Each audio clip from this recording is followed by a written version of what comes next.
Question 1। ऐसी न्यूनतम संख्या ज्ञात कीजिए जिसको 6156 में से घटा दिया जाए तो शेष संख्या पूर्ण वर्ग बन जाएगी। इस क्वेश्चन को एक एग्जाम्पल से समझिए कि कैसे बनाना है। ओके, हम जानते हैं कि 2 स्क्वायर 4 होता है। ओके, अब जैसे यहाँ पर 4 की जगह हम लिखते हैं 6।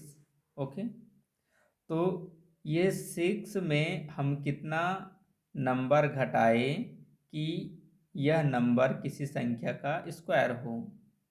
ठीक है, या ये समझो कि 6 में हम कितना माइनस करें जिससे कि यह 2 का स्क्वायर बन जाए। ठीक, तो देखो 2 का स्क्वायर क्या है 4, मतलब यहाँ पर 6 में हमें कितने माइनस करने की ज़रूरत है 2। 6 में कितना माइनस करने की ज़रूरत है 2, तो 2 माइनस करने पर कितना बना 4। ओके, और ये 4 किसका स्क्वायर है 2 का स्क्वायर है। ओके, इसी प्रकार ये है। ठीक, जैसे यहाँ पर 4 की जगह 6 ले लिया गया है ना, तो 6 में हमें कुछ छोटी से छोटी संख्या घटाना पड़ा।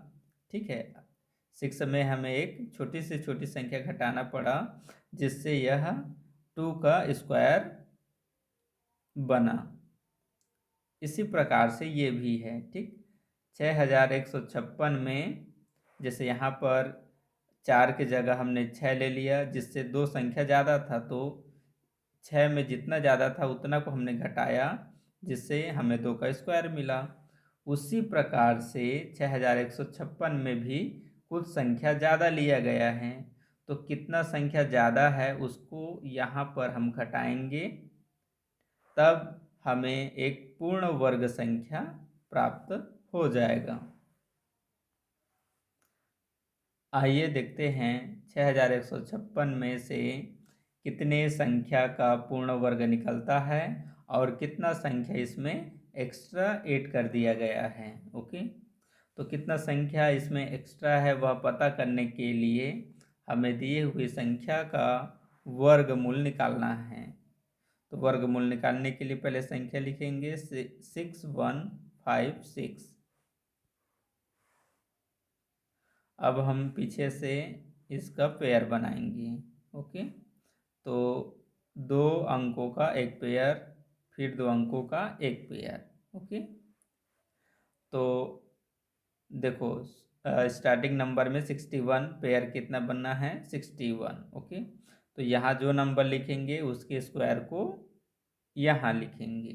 ठीक, तो 7 स्क्वायर 49, 8 स्क्वायर 64, 64 बड़ा हो गया तो हम लिखेंगे 7 स्क्वायर 49।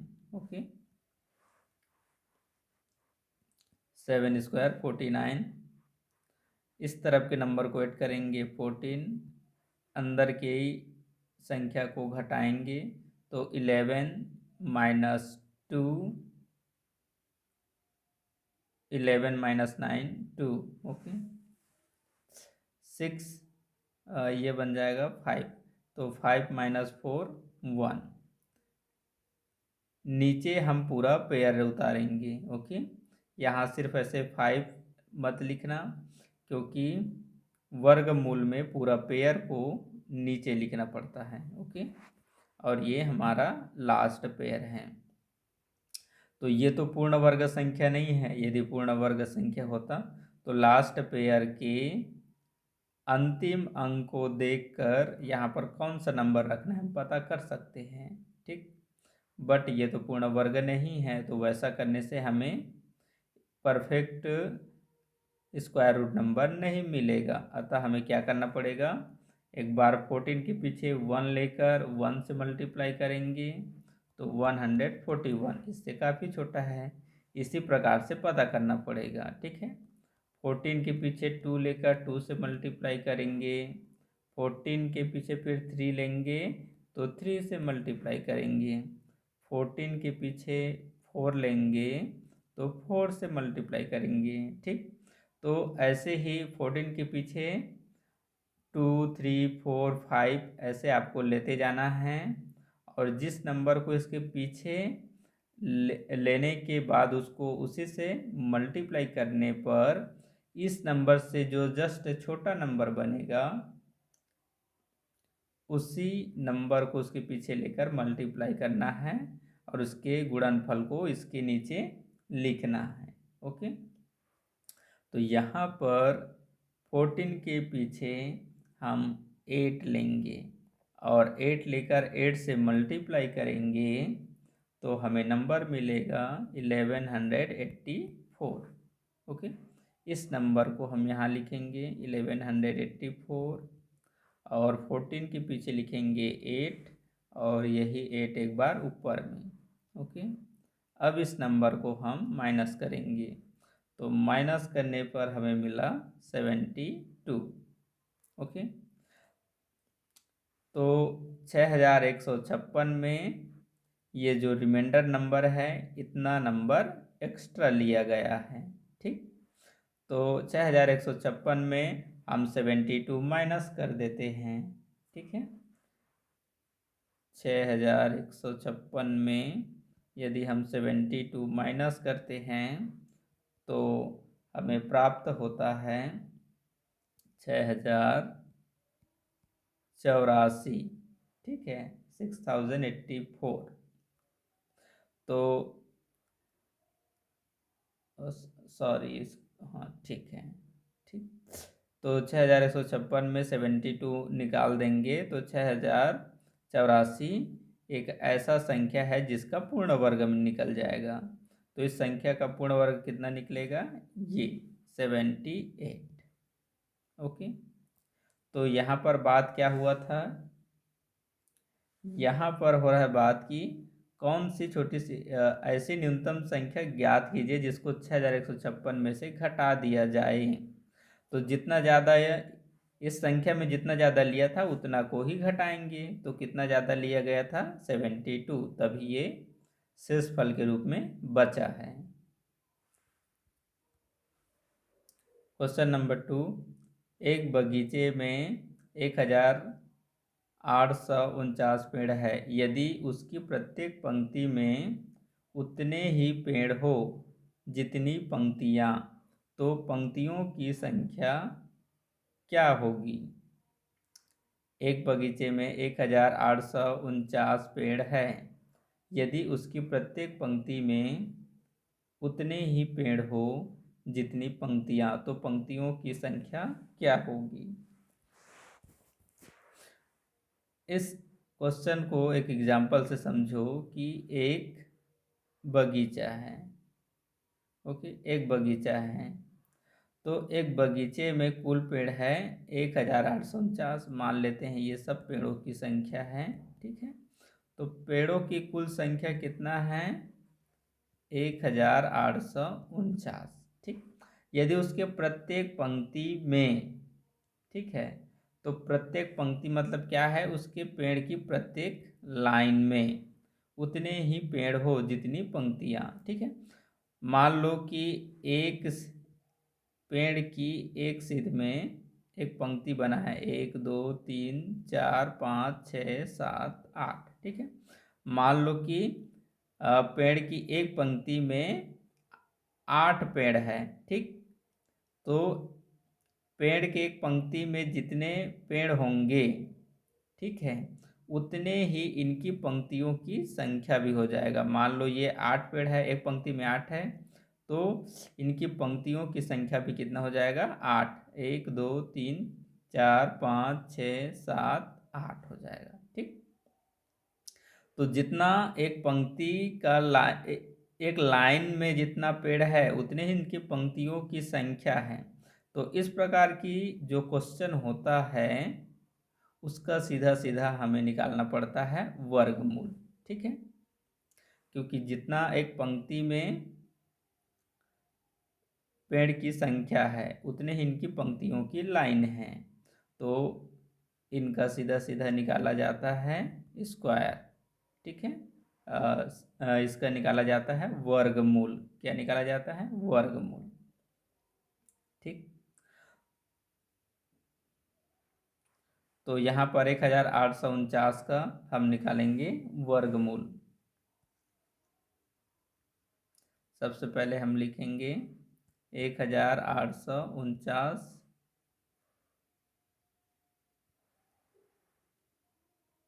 इसका निकालेंगे वर्गमूल। ठीक है, ये पेड़ों की कुल संख्या है। ठीक, तो पेड़ों की पंक्तियों की संख्या कितनी होगी वह पता करने के लिए इसका निकालेंगे वर्गमूल। पीछे से पेयर, यहाँ पर हम एक नंबर लेंगे और उसके स्क्वायर को नीचे लिखेंगे। ठीक है, तो 3 स्क्वायर 9 छोटा हो गया, 4 स्क्वायर 16 अभी भी छोटा है, और 5 स्क्वायर 25 बड़ा हो गया।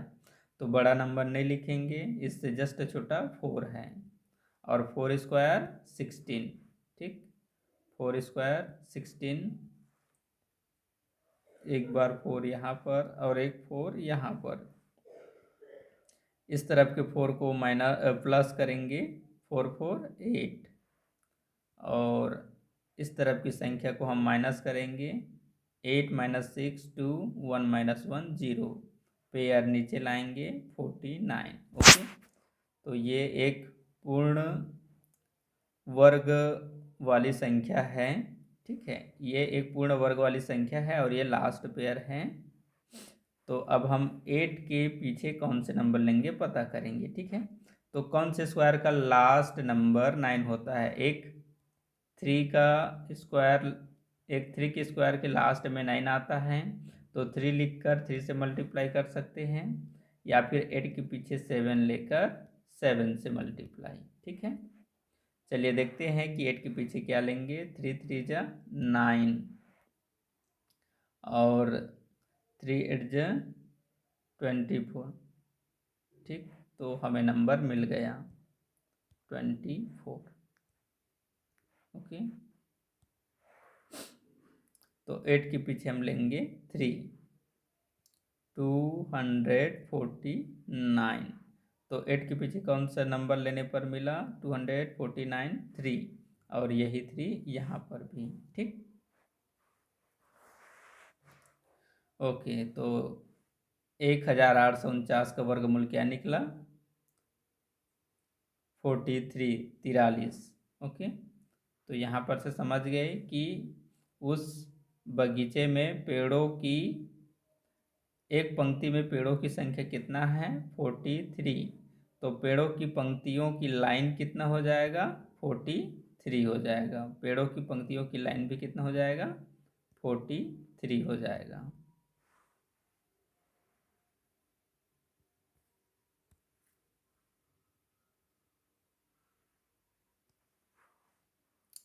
क्वेश्चन नंबर 3, एक सेनापति ने अपने सैनिकों को ठोस वर्ग के रूप में सजा कर देखा कि 10 सैनिक अधिक हैं। यदि सैनिकों की संख्या 14,410 हो तो प्रत्येक प्रकार में कितने सैनिक हैं? यहाँ पर क्वेश्चन को समझना ज़्यादा ज़रूरी है।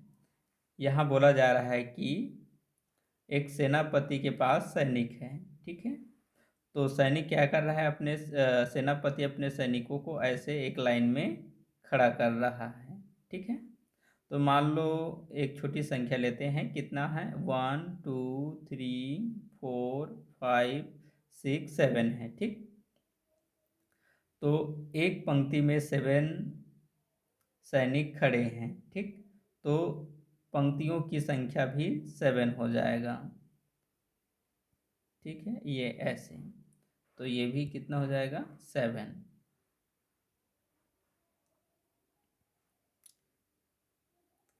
ये 2 हो गया,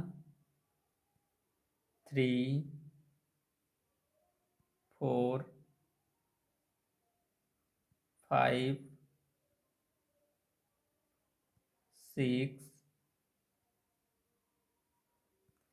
7। ओके, तो यहाँ पर मैं एक एग्जाम्पल बता रहा हूँ, ये इसका आंसर नहीं है। तो जैसे कि एक पंक्ति में 7 सैनिक खड़े हैं, तो पंक्तियों की संख्या वर्गमूल में भी उतना ही होगा। एक पंक्ति में यदि 7 सैनिक है तो पंक्तियों की संख्या भी कितना हो जाएगा, 7। ठीक, तो ऐसी ये जो डॉट है ये दर्शाता है किसी संख्या के वर्ग को। ठीक है, तो एक पंक्ति में जैसे 7 सैनिक है और इनकी पंक्तियों की लाइन भी 7 है, तो ये 7 के वर्ग को दिखाता है। ठीक, अब क्वेश्चन में क्या है कि ऐसे ही एक वर्ग के रूप में वह एक सैनिक को खड़ा करना चाहता है। ठीक है, जैसे मेरे पास 49 सैनिक है तो मैं उसको वर्ग के रूप में खड़ा करूंगा, तो एक लाइन में 7 सैनिक को खड़ा करूंगा, दूसरे में भी 7 को। ठीक, अब इसमें जैसे कि 10 सैनिक उसके पास अधिक थे, तो वैसे ही मैं मानता हूं कि मेरे पास 3 सैनिक अधिक है। ठीक है, तो जो अधिक सैनिक है वो इसमें एक्स्ट्रा दिखेगा। जब उनके पीछे हम खड़ा करेंगे, सैनिकों के पीछे जो अतिरिक्त 3 सैनिक है ना, उनको जब हम लास्ट में खड़ा करेंगे तो वो 3 हमें अधिक दिखाई देंगे। ठीक, तो ये 3 सैनिकों को यदि हम निकालें, ठीक है, और उसके बाद ये जो कुल सैनिक है, कुल सैनिक कितना है यहाँ पर 49। ठीक, और 49 का फिर हम वर्गमूल निकालेंगे तो हमें पता चल जाएगा कि एक लाइन में कितने सैनिक है। तो एक लाइन में कितने सैनिक है, 7 सैनिक है। ठीक है, एक लाइन में कितने सैनिक है, 7 सैनिक है। तो सेम यहाँ पर भी करना है। ठीक, जैसे यहाँ पर कुल 49 है, वैसे ही यहाँ पर कुल कितना है, 14,410 है। ठीक है, अब हमें यहाँ पर जैसे पता था कि 3 सैनिक अधिक है तो 3 को हमने हटा दिया, वैसे ही यहाँ पर भी पता चल रहा है कि 10 सैनिक अधिक है, तो इसमें हम 10 हटा देंगे तो कितना बचेगा, 14,400। ठीक, अब ये बचे हुए सैनिकों की ये जो कुल संख्या है इसका हम निकालेंगे वर्गमूल। तब हमें पता चल जाएगा कि एक सैनिक पंक्तियों की लाइन में सैनिकों की संख्या कितना है। तो यहाँ पर हम इसका निकालेंगे वर्गमूल।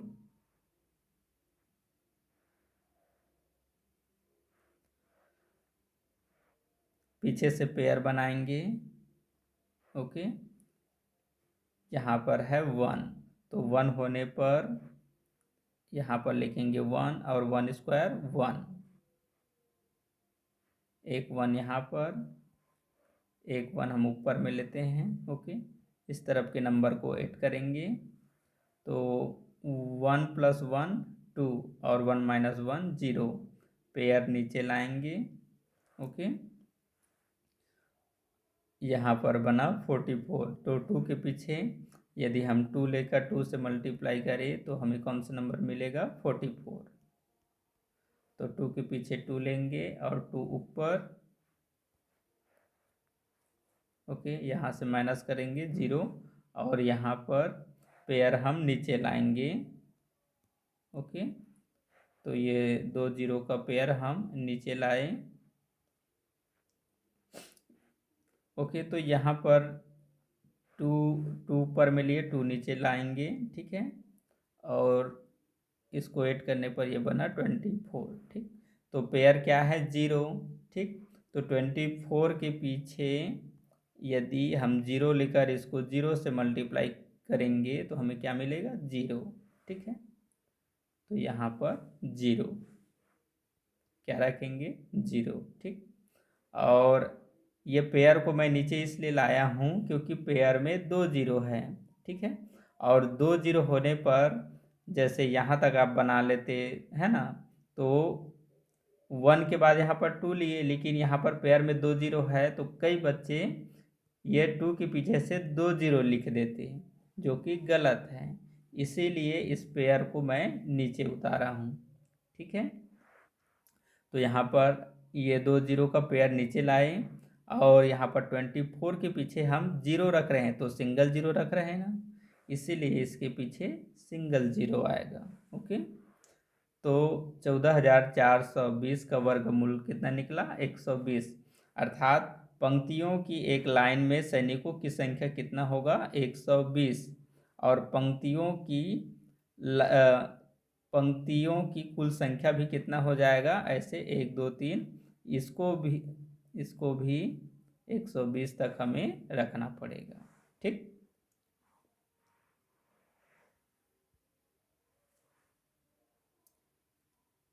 5,625 का वर्ग मूल निम्न संख्याओं में से कौन सा होगा? तो सिंपली हमें 5,625 का वर्गमूल निकालना है। 5,625 का वर्गमूल,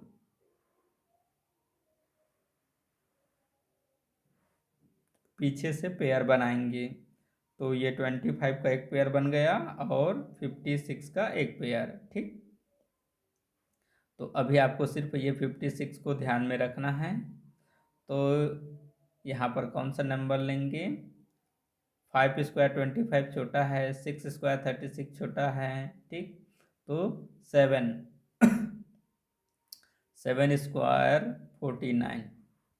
ओके, 7 स्क्वायर 49, तो यहाँ 7, यहाँ पर 7, 7 7 14, 56 माइनस 49 7,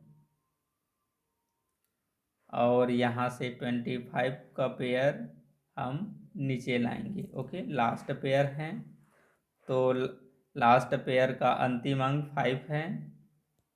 5 होने पर 14 के पीछे हम 5 लेंगे और 5 से ही मल्टीप्लाई करेंगे। ओके, क्योंकि 5 सिर्फ 5 के ही स्क्वायर में होता है। ओके, अब यहाँ पर 5 5 से 25 कैरी 2, 5 4 से 20 और 2 22 कैरी 2, और 5 1 जा 5, 5 और 2 7, मिल गया 725। तो 14 के पीछे हम कौन सा नंबर लेंगे? 5।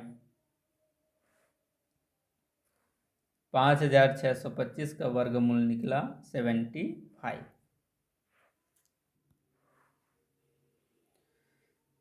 क्वेश्चन नंबर 5, 10 का वर्गमूल 3 दशमलव अंकों तक निकालें। तो यहाँ पर 10 का वर्गमूल 3 दशमलव अंकों तक निकालेंगे। ओके, यहाँ पर हम लिखेंगे 10 और इसमें दशमलव के 3 अंकों तक निकालना है, तो दशमलव लगाकर यहाँ पर एक अंक, दशमलव के बाद एक अंक प्राप्त करने के लिए 2 जीरो का एक पेयर बनाएंगे, फिर 2 जीरो का एक पेयर बनाएंगे और फिर 2 जीरो का एक पेयर बनाएंगे। ठीक, अब इस नंबर का हम वर्गमूल ज्ञात करेंगे। तो यहाँ पर 10 का एक पेयर बना है, यहाँ हम कौन सी संख्या लेंगे? तो यहाँ पर 3 लेंगे, तो 3 का स्क्वायर 9। ओके, 3 3 6, 10 माइनस 9 1, और यहाँ से हम ये एक पेयर नीचे लाएंगे तो क्या बन जाएगा? 100। ओके, तो यहाँ पर हम 6 के पीछे 1 लेकर 1 से मल्टीप्लाई करेंगे तो 61, 6 के पीछे 2 लेकर 2 से मल्टीप्लाई करते हैं तो 4 12, 124 बड़ा हो गया। तो 6 के पीछे 1 लेंगे, वही 1 यहाँ पर लिखेंगे, और 61 का टेबल 1 टाइम तो 61, माइनस करेंगे तो 100 में 61 माइनस करने पर कितना बचेगा? 39। ओके, अब ये दूसरा पेयर नीचे ले आएंगे।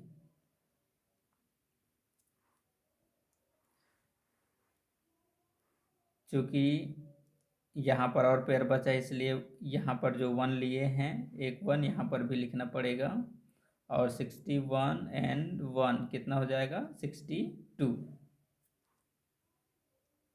अब 62 के पीछे यदि हम 1 लेते हैं तो इसका मल्टीप्लाई 1 से करेंगे। 62 के पीछे 2 लेते हैं तो इसका मल्टीप्लाई 2 से करेंगे। ठीक, तो 62 के पीछे कौन सा नंबर लेंगे, यह आपको इसी प्रकार से 62 के पीछे 2, 3, 4, 5 ऐसे लेकर यहाँ पर गुणनफल प्राप्त करना होगा। ठीक,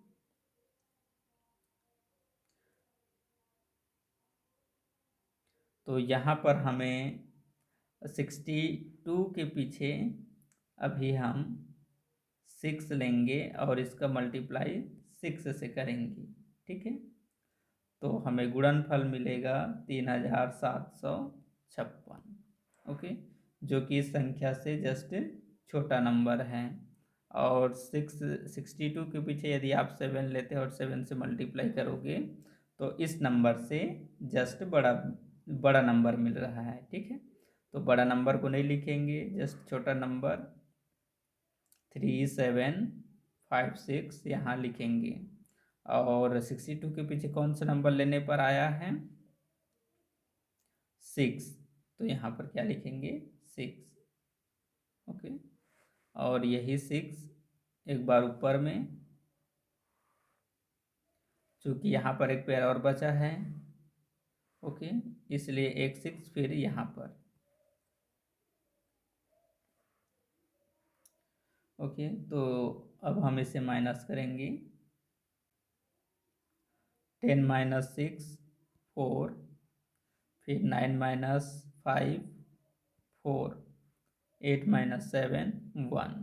ओके, अब यहाँ से ये 0 नीचे लाएंगे, ऊपर का पेयर नीचे, और इस तरफ के नंबर को ऐड करेंगे। तो 6 6 12 कैरी 1 1 और 2 3, और यहाँ पर 6 का 6। ठीक है, तो 632। अब 632 के पीछे यदि हम 1 लेते हैं तो 1 से मल्टीप्लाई करेंगे, और 632 के पीछे यदि 2 लेते हैं तो 2 से मल्टीप्लाई करेंगे। तो 632 के पीछे हम कौन सा नंबर लेंगे, ये हमारा लास्ट पेयर है। ठीक है, ये हमारा लास्ट पेयर है, लेकिन ये तो पूर्ण वर्ग संख्या नहीं है। ठीक है, तो यहाँ पर हमें 632 के पीछे चलो 2 लेकर देखते हैं, इस नंबर के करीब नंबर मिलता है या इससे बड़ा नंबर। 2 2 ज 4, 2 2 ज 4, 2 3 ज 6 और 2 6 ज 12। ठीक है, हमें मिल रहा है 12,644 और यहाँ पर है 14,400। ठीक है, मतलब कि ये जो संख्या है 2000 अभी कम है, इस संख्या से 2000 कम है लगभग। और यदि अब हम 632 के पीछे 3 लेते हैं तो 3 3 जा 9, 3 2 जा 6, 3 3 जा 9, 3 6 जा 18। इससे हमें बड़ा नंबर मिल गया। ठीक है, तो 6 के पीछे हमें कौन सा नंबर रखना पड़ेगा 2, और यही 2 एक बार ऊपर में लिखेंगे। ठीक है, तो 632 के पीछे 2 लेकर 2 से मल्टीप्लाई किए तो कितना नंबर मिला है 12,644। ओके, और इस नंबर को अब हम माइनस करेंगे तो 10 - 4 6, फिर 9 - 4 तो 5। ओके, यहाँ से मिल जाएगा 7 और यहाँ पर 1। ओके, तो अब हमें दशमलव भी लगाना पड़ेगा। ठीक है, नहीं, इसमें लगाने की ज़रूरत नहीं है। तो दशमलव बस हम यहाँ पर लगाएंगे। देखो 10 के बाद इधर दशमलव वाली संख्या है, तो यहाँ पर लगेगा दशमलव। ठीक है, 3 के बाद लगेगा दशमलव। तो 10 का वर्गमूल 3 दशमलव अंकों तक निकालेंगे तो क्या आएगा? 3.162।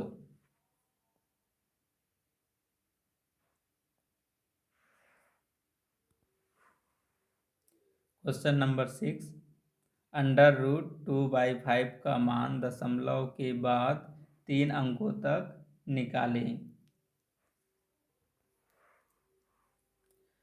सबसे पहले ये संख्या को समझो। ठीक है, तो यहाँ पर ये टाइपिंग में ऐसे लिखाया है, और इसको यदि हम लिखेंगे तो फ्रैक्शन के रूप में ऐसे लिखाएगा। ये अंडर रूट को दर्शाता है, ये अंडर रूट हो गया, और ये 2, और ये फ्रैक्शन नंबर को दर्शाता है, और ये 5। ठीक है, तो ये जो ऐसे लिखा है उसका मतलब ऐसे संख्या से है। तो √2/5 का मान दशमलव के बाद 3 अंकों तक हमें निकालना है। ओके, तो दशमलव के बाद 3 अंकों तक कैसे निकालेंगे? तो सबसे पहले यहाँ पर ये जो 2/5 है उसको हमें सॉल्व करना है। ठीक है, तो जो ऊपर में 2 है वह आपका भाज्य संख्या, इसलिए अंदर लिखेंगे, और ये 5 भाजक संख्या है, तो 5 से हम डिवाइड करेंगे। ठीक है, तो यहाँ पर 5 का टेबल 0 टाइम, माइनस करने पर 2। अब यहाँ पर दशमलव लेंगे और यहाँ पर 0, और 5 के टेबल में 24 टाइम में। ठीक, तो यहाँ पर √2/5 का मतलब किससे है? 0.4 से है। ठीक, तो ये 0.4 का मान दशमलव के 3 अंकों तक हमें निकालना है। ठीक है, तो देखो दशमलव के बाद 3 अंकों तक निकालना है ना। ठीक, तो यदि हम ये 4 के पीछे एक 0 रख देंगे तो यहाँ से एक पेयर बन गया और दशमलव के बाद 1 अंक मिल जाएगा। ठीक है, चूँकि हमें 3 अंक तक निकालना है, तो अब इसके बाद हम 2 0 का एक पेयर बनाएंगे, तो यहाँ से दशमलव के बाद दूसरा अंक मिल जाएगा। फिर एक पेयर बना देंगे तो दशमलव के बाद तीसरा अंक मिल जाएगा। ठीक है, तो इन संख्या का अब हम निकालेंगे वर्गमूल। ठीक है, इस संख्या का हम निकालेंगे वर्गमूल।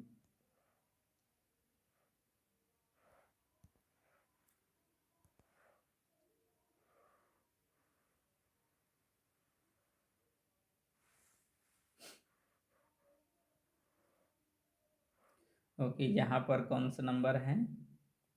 0। ठीक है, तो 0 होने पर सिंपली यहाँ पर 0 रखो और दशमलव का दशमलव। ठीक है, यहाँ पर हम स्टार्ट करेंगे 40 से। ठीक, तो यहाँ पर कौन सा नंबर रखे जिससे 40 से छोटा किसी संख्या का वर्ग मिले? तो 6 6 36, 6 रखेंगे। 6 यहाँ पर, 6 यहाँ पर, इस नंबर को ऐड करेंगे 12, और 6 का स्क्वायर कितना हो जाएगा? 36। ओके, 40 में 36 माइनस कीजिए तो कितना बचेगा? 4, और ये पेयर नीचे लाइए। ओके, 12। अब 12 के पीछे हम कौन सा नंबर लेंगे? ठीक है, तो 12 के पीछे 1 लेते हो तो 1 से मल्टीप्लाई करोगे, 12 के पीछे 2 लेते हो तो 2 से मल्टीप्लाई करोगे, 12 के पीछे 3 लेते हैं तो 3 से मल्टीप्लाई करेंगे। ठीक, तो ऐसे ही नंबर को पीछे रख कर जो नंबर लेंगे उसका उसी से मल्टीप्लाई करेंगे और उस नंबर को इससे कंपेयर करेंगे। ठीक है, कौन सा नंबर इसके पास वाला नंबर हमें मिलता है। ठीक है, तो यहाँ 12 के पीछे हम 3 लेंगे, 12 के पीछे 3 लेंगे और 3 से मल्टीप्लाई करेंगे। ओके, तो हमें नंबर मिलेगा 369।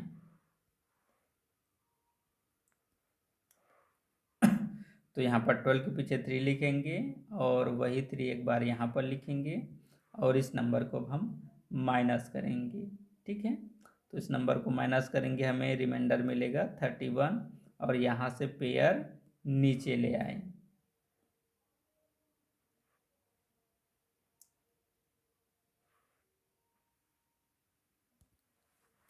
ओके, चूँकि ये पेयर बचा हुआ था, ठीक है, तो ये 3 के नीचे में हम एक 3 और लिखेंगे और इस नंबर को ऐड करेंगे, तो 123 प्लस 3 126 बन जाएगा। ओके,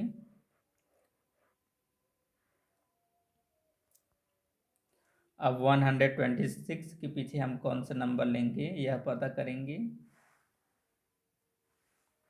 तो 126 के पीछे यदि हम 2 लेकर 2 से मल्टीप्लाई करते हैं तो हमें मिलता है 2554 ओके, तो 126 के पीछे 2 लेकर 2 से मल्टीप्लाई करेंगे तो हमें नंबर मिलेगा 2524। तो इसके पीछे हमें लेना पड़ेगा 2 और यदि 2 के जगह हम 3 लेते हैं तो इससे बड़ा नंबर मिलेगा। ओके, और यही 2 एक बार यहाँ पर लिखेंगे। तो दशमलव के बाद 3 अंकों तक मिल गया, ठीक है। तो इसके जैसे हमें नंबर मिले या ना मिले उससे मतलब नहीं है, क्योंकि आपको सिर्फ दशमलव के बाद 3 अंकों तक निकालना है, ठीक है। हम इसे माइनस भी नहीं करेंगे तो भी चलेगा। ओके, तो यदि हम इसको माइनस कर लेते हैं, ठीक, तो हमें नंबर मिलता है 500। यहाँ पर बचा हुआ नंबर मिलेगा, ठीक है, यहाँ पर हमें बचा हुआ नंबर मिलेगा 576।